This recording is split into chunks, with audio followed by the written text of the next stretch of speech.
Olá, uma alegria estar aqui, programa de pós-graduação em educação da Universidade Metodista de São Paulo, e eu tenho a grata satisfação de estar aqui com duas alunas do PPGE.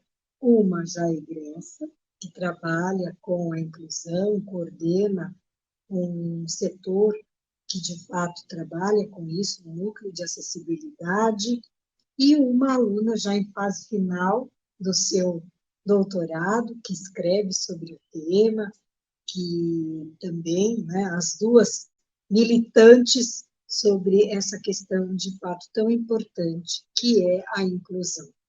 Então, é sempre muito bom quando nós identificamos uma temática, né, de quem já finalizou, de quem ainda está nesse processo, e acho que eu começo com você, então, Nayane. O que significou o PPG para você? O que significa inclusão para você, que eu sei que é absolutamente apaixonada e dedicada ao tema? Bom, prazer estar com vocês, poder falar, poder participar desse programa. Eu sou a Nayane, hoje sou coordenadora do Núcleo de Acessibilidade aqui da Universidade Metodista e sou egressa do programa de pós-graduação do mestrado em Educação. Eu entrei no mestrado em 2017 e cursei ele antes da pandemia e estudei no mestrado, a minha dissertação foi sobre a evasão escolar dos alunos com deficiência no ensino superior, que é um paralelo do que eu trabalho aqui na instituição, porque eu trabalho com alunos com deficiência, alunos com transtornos globais de desenvolvimento, altas habilidades, superdotação, que é o público-alvo da política, né, de educação inclusiva do MEC, no ensino superior. Então, eu fui estudar essa temática, porque algo que me incomodava era saber que os alunos chegam ao ensino superior, mas eles não se formam, né? Tinham muitas dificuldades nesse processo, então foi uma temática que eu fui trazer para o mestrado. E fico feliz de saber que vocês estão ouvindo, estão discutindo, estão falando sobre, estão indo atrás, estão estudando sobre as temáticas da inclusão, né, os caminhos, as perspectivas da inclusão, da educação inclusiva, seja no nível básico ou no ensino superior. Mas pensar isso, executar isso, pensar isso em pesquisa, eu acho que é uma coisa muito legal.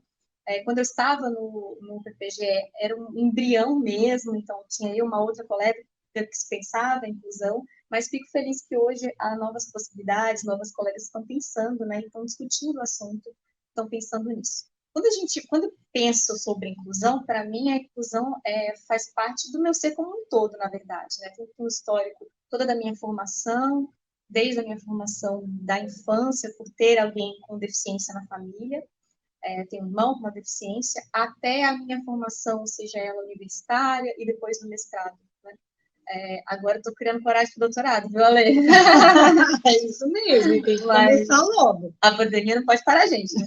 Mas eu acho que, e pensando na inclusão, tem a ver com essa temática de que, assim, é um processo nosso, né? Um processo cotidiano, que eu trago isso para o meu trabalho, que se reflete também, mas que tem muito a ver com as perspectivas de como a gente transpõe isso para o nosso cotidiano. Então, são caminhos difíceis muitas vezes de serem operacionalizados, mas faz parte de como a gente troca e como a gente converte o nosso olhar, de olhar o outro de uma forma diferente, né? De perceber que o outro também precisa, seja do acesso, da permanência, dos recursos, mas principalmente eu falo, aqui quando eu falo com os professores, com os coordenadores, quando a gente vai conversando, é que a gente precisa perceber de uma forma, a gente precisa primeiro olhar o outro. Quando a gente olha o outro, a gente começa esse processo, né, que é um processo mesmo, a inclusão. É um processo que vai acontecendo no dia a dia, né? É uma coisa que, assim, transpõe os poros, não tem como a gente falar de outro assunto. Quando a gente se encontra, a gente só fala disso. A gente meio que, assim, é a gente, né? Encontra outra pessoa, a coisa vai aumentando de proporção, e eu fico feliz que vocês tenham estudado essa temática, que vocês estão estudando essa temática, e que o programa tem se aberto para as novas possibilidades, tem pensado a educação como uma educação para todos e todas. Eu acho que isso é fundamental. E aí vai muito de algo que eu aprendi muito com a Nayane também, que a inclusão é algo que se faz ali, né? Não tem uma forma. Então, eu vou para a sala de aula com essa forma, com essa receita, e pronto, está tudo solucionado. Então, cada aluno é um, cada deficiência é uma, cada processo, cada construção, e E o que nos parece aqui muito importante, a gente discute, inclusive, isso em aula, né, Fabíola, que não é só garantir o acesso. Ok, eu acho que avançamos quanto ao acesso, mas como nós estamos viabilizando, de fato, a permanência, o percurso exitoso, e eu sei que essa também é uma preocupação sua, né, Fabíola? As discussões em relação à inclusão, à educação especial, ela tem avançado no PPGE, elas têm ganhado uma forma, né, têm ganhado mais notoriedade, e as discussões têm amadurecido. Então, elas têm crescido ao longo do tempo. Tenho a alegria de participar aqui com vocês hoje, e ouvir um aluno egresso é muito importante nesse sentido. Então, você vê que essas discussões que ainda incipientes, hoje já têm ganhado musculatura no programa. Isso é muito importante. E ouvir os colegas em todas as pesquisas, aprendendo com a gente, que é o que ela fala, né? Onde você vai, você respira inclusão, você troca experiências, as pessoas vêm te procurar, que é o que ela falou. Eu tenho um filho com deficiência, mas também na história de sala de aula, nós nos deparamos com isso, com algo que é novo, mas é velho. Porque a lei da pessoa com deficiência é de 2015, se efetivando em 2016, então nós temos uma garantia de direito, mas de que forma esse direito se efetiva na sala de aula, ou na escola, ou na sociedade, ainda é uma discussão que está rica, está viva e tem batido as nossas portas. Então, discutir isso, trazer isso para a universidade de maneira real e vívida, é uma preocupação dos professores do programa que está presente na sala de aula. Não é mais algo estanque, é algo que atravessa todas as disciplinas e está ali até entre nós, discutir como cada um aprende. Então, a escola hoje está adaptada ao aluno, não o aluno se adaptando à escola, porque, de fato, isso é um ensino inclusivo.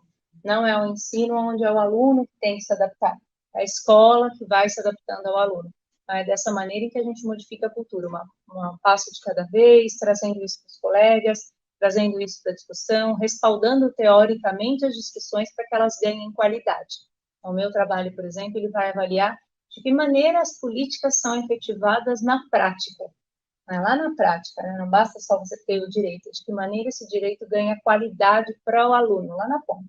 Para a criança, ele está sendo de fato efetivado? Ou ela só ganhou o direito a estar na escola? Essas discussões tão efervescentes, elas estão presentes aí no cotidiano, têm ganhado força, né? Pode deixar que elas estão ganhando força e continuidade na sala de aula, na mão dos professores e dos alunos, e dos pesquisadores agora, que têm ganhado. A gente vê que não só em número, mas em qualidade as pesquisas têm ganhado, né?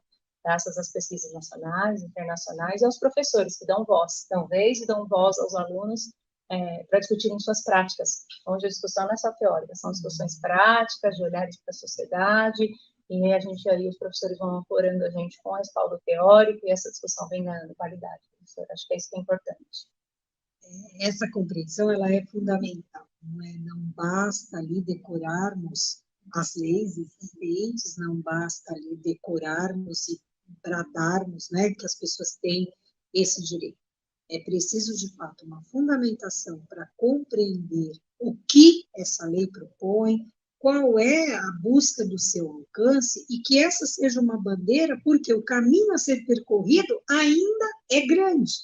Nós já avançamos, temos, é notório que nós não estamos mais, né, no cenário de anos atrás, mas ainda é necessária uma maior dedicação, um aprimoramento sobre o tema, para que nós tenhamos, sim, conhecimento de toda a rede de legislação e de políticas que existe, mas, sobretudo, como é que nós conseguimos colocar isso em prática, como viabilizar o dia a dia do professor. A gente sabe que não é fácil ser professor, não é fácil a nossa rotina, não é fácil o nosso cotidiano, mas se eu me disponho a ser professor, eu preciso ser professor de todas e de todos.